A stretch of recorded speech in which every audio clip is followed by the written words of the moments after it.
Jadi mulai bacaan kabiro sampai sekian kalau dibelajarkan pada anak yang umur 50 tahun kan ludes itu. Malah untungnya sing topo. Iya, makanya di sini jelas sangat manfaat. Secara fikih ya barangkali ya nggak ada namanya puasa kok duhur madang itu ya nggak ada. Ya,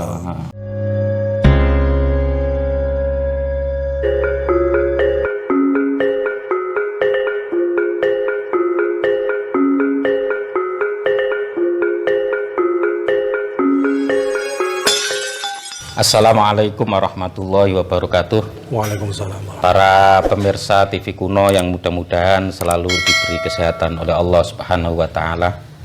Alhamdulillah, kali ini saya bisa bersama-sama dengan Pak Kiai Sarino, Khatib Surya, pengurus cabang Nahdlatul Ulama Kabupaten Pesawaran. Pripun kabar ya Pak Kiai? Alhamdulillah. Assalamualaikum. Waalaikumsalam, sehat ya? Alhamdulillah, mandan sehat. Alhamdulillah. Jangan sehat toh? Alhamdulillah sehat selalu. Pripun persiapan untuk menghadapi puasa tahun ini? Ya, buat pemirsa semua, assalamualaikum warahmatullahi wabarakatuh. Waalaikumsalam.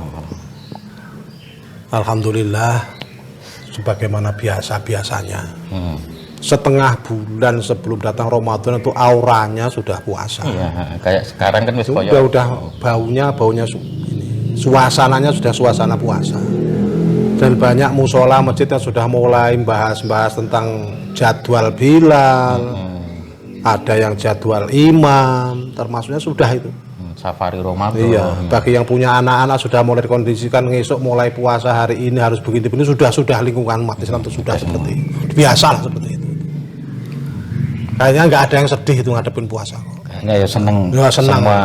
Seneng, bergembira lah, bersuka cita menghadapi bulan Ramadan ini. Ya, barangkali ini sebuah kesuksesan dari para ulama kita menanamkan kepada hati-hati umat Islam bahwa siapa yang hatinya senang dengan masuknya bulan Ramadan haram masuk neraka. Ya. Barangkali udah mancep ini dalam hati umat Islam ini. Mungkin seperti walaupun itu. Barangkali prakteknya ya senengi karena apa Allah alam.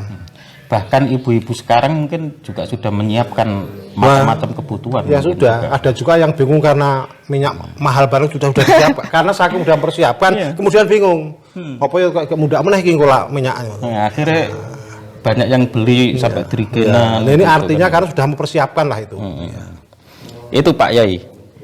Puasa Ramadan itu apa ada di umat-umat sebelum Nabi Muhammad ini ya? Dalam kitab yang pernah saya pelajari itu tafsir Ayatul Ahkam oleh Syekh Ali. Itu dalam menafsirkan lafadz kama kutiba 'alal ladzina min qablikum itu sangat panjang diceritakan. Bahwa sejak Nabi Adam pun sudah ada puasa. Yang sampai sekarang salah satunya ada diamalkan oleh Rasulullah dan umatnya. Yang disebut dengan puasa Ayyamul Bid. Itu ya? Puasanya Nabi Adam itu. Jadi syariatnya bulan, ya? Iya. Bid itu putih, jadi hari-hari malamnya terang bulan, ya, 13, 14, 15. Dan juga puasa Ayyamus Sud. Puasa malam-malam gelap. 27, 28, 29 Komariah. Ini berarti puasa sejak manusia pertama. Itu sudah ada. Ada lagi riwayat yang menyebutkan bahwa Nabi Idris pun puasa. Puasanya juga banyak yang lakoni sekarang. Yang disebut dengan puasa, tapi puasanya nggak makan benda-benda yang pernah bernyawa. Ini puasa Nabi Idris ini salah satu riwayat begitu. Itu juga 30 hari juga? Nah, ini enggak 30 hari enggak. Ada cara tersendiri. Ada cara berbeda-beda. Jadi artinya umat-umat zaman dulu itu juga ada kewajiban berpuasa. Ada gitu loh. Sama seperti umat Kanjeng Nabi Muhammad ini juga ada kewajiban berpuasa di bulan Ramadan ini. Kalau Nabi Idris puasanya tanpa makan yang bernyawa tadi, bila ruhin. Sekarang kan ada juga santri-santri itu yang lagi ngamalin apa, yang mengamalkan hizib apa, harus puasa 3 hari bila ruh kan itu ada. Itu salah satunya adalah larinya kepada puasanya Nabi Idris. Nabi Dawud jelas sekali sekarang sampai sekarang ada puasa Dawud. Ya, puasa Dawud. Puasa besok enggak, puasa itu. Nah, ini juga puasa Nabi Dawud seperti itu. Bukan hanya bulan Ramadan itu kan. Artinya secara kesimpulan setiap umat ada puasanya. Cuma beda-beda caranya. Ya. Termasuk yang saya pahami betul itu umatnya Nabi Isa. Orang Kristen ya? Iya. Orang Nasrani.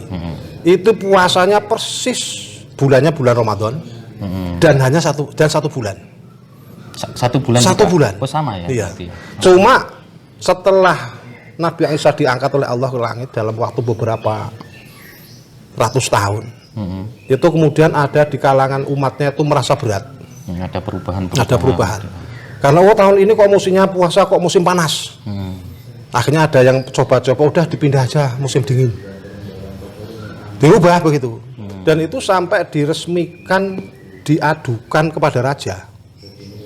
Bagaimana ini puasa ini, karena diperkirakan kalau bulan depan puasa ini musimnya panas. Banyak orang yang nggak kuat. Bagaimana kalau dipindah bulan yang lain yang musim dingin ya itu? Oh gitu ya. Nah, itu akhirnya resmi oleh raja itu diresmikan boleh seperti itu, tapi didenda 10 hari.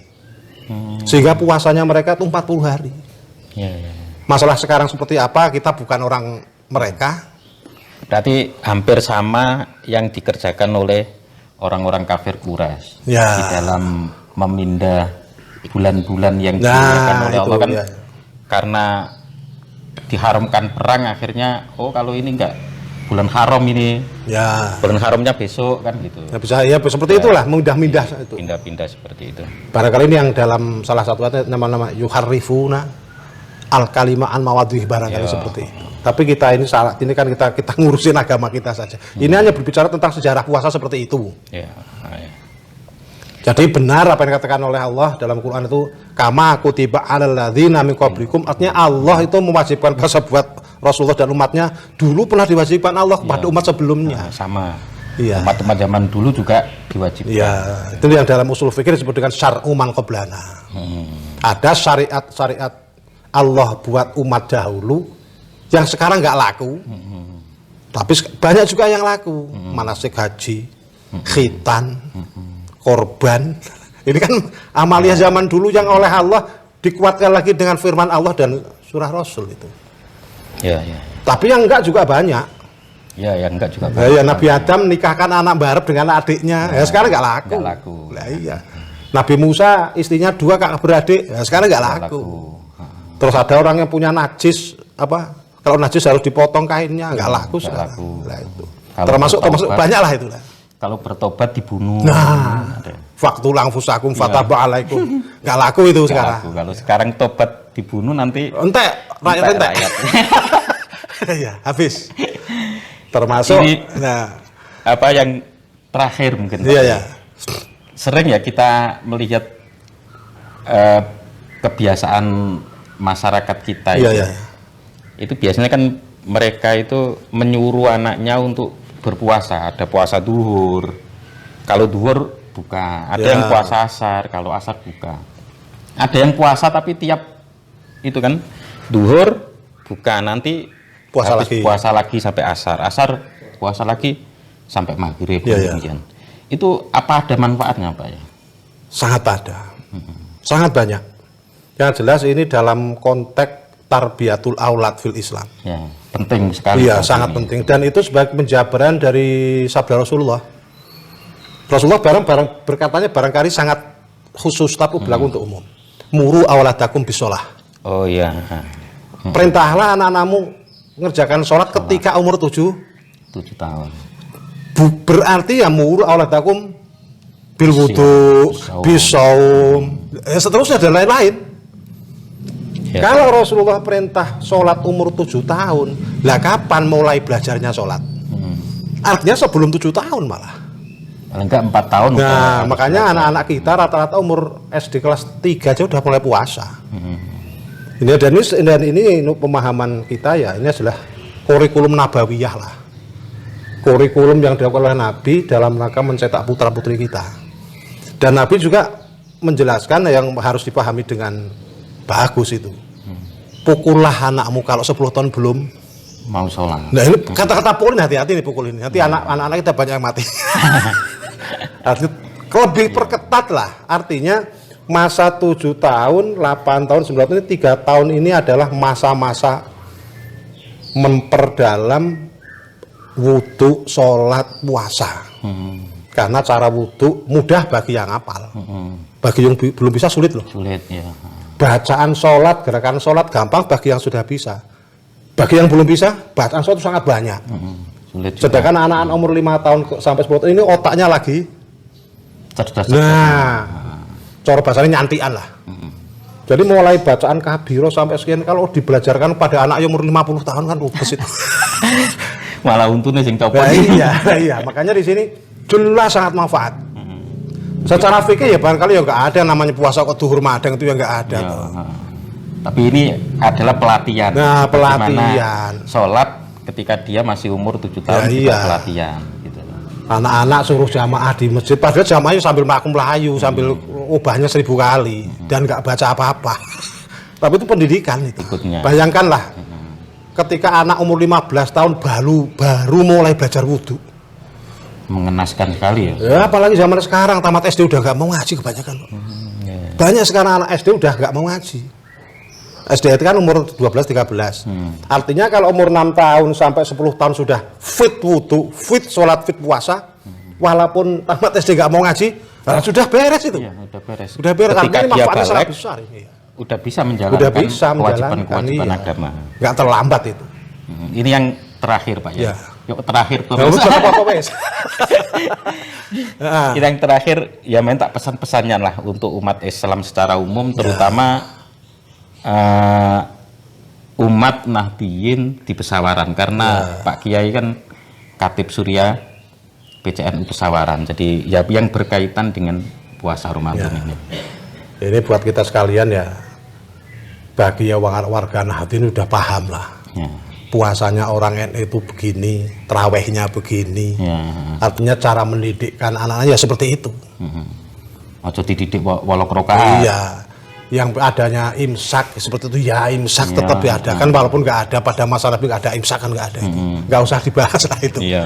Artinya buat kita sekalian jangan sampai karena kemajuan teknologi, karena lelah, karena capek, karena seperti itu kemudian terawih dirubah. Ya, ya, ya. Ini saya sampaikan khusus warga kita, warga khusus NU warga ini. NU. Iya.